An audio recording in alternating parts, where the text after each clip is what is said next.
যেহেতু এসএসসি পরীক্ষার বাকি মাত্র 10 থেকে 12 দিন, আমি জানি তুমি গণিতের জন্য একটি ভালো প্রস্তুতি নিচ্ছ। আজকে আমরা যে শর্ত দেওয়া হচ্ছে যে এন তম পদ টুয়াইজ এন মাইনাস ওয়ান, এখান থেকে আমরা প্রথমে দ্বারা গঠন করব। যেহেতু আমাদের শর্ত ছিল এন তম পদ টুয়াইজ এন মাইনাস ওয়ান এবং দ্বারা গঠন করতে হবে, তাই আমরা লিখে রাখলাম দেওয়া আছে এন তম পদ equal twice N minus N.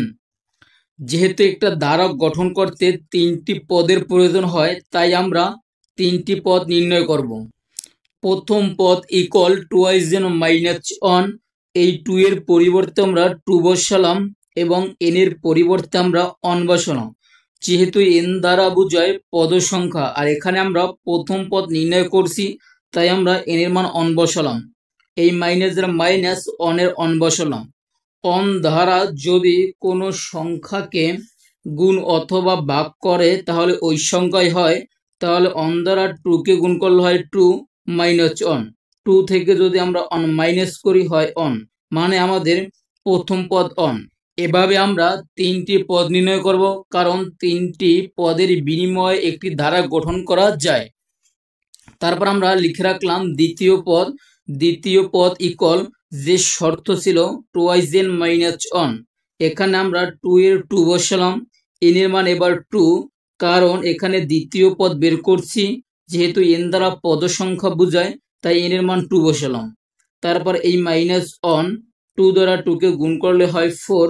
4 থেকে যদি আমরা 1 মাইনাস করি তাহলে হয় 3, মানে আমাদের দ্বিতীয় পদ হচ্ছে 3।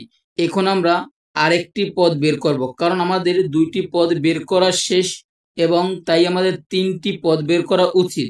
তাই আমরা লিখে রাখলাম টুয়াইজ এন মাইনাস ওয়ান, এখান থেকে 2 এর 2 বসালাম, এন এর মান 3 বসালাম, কারণ এন দ্বারা পদ সংখ্যা বোঝায়, এখানে পদ হচ্ছে 3, তাই আমরা 3 বসালাম। এই মাইনাস 1 এবং 2 দ্বারা 3 কে গুণ করলে হয় 6।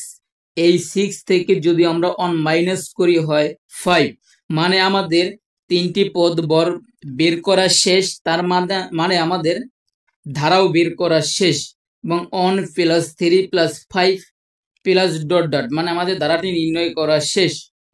আজকের এই প্রশ্নটির সমাধান আমার মনে হয় তুমি অত্যন্ত ভালোভাবে বুঝেছো।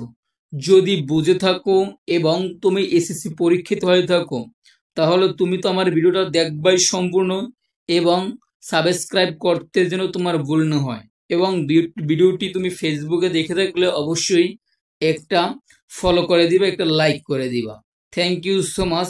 আমার উদ্দেশ্য হচ্ছে এইচএসসি পরীক্ষার্থীদের প্রস্তুতি 50% সহজ করে দেওয়া। দেখা হবে পরবর্তী কোনো ভিডিও নিয়ে। ভালো থাকো।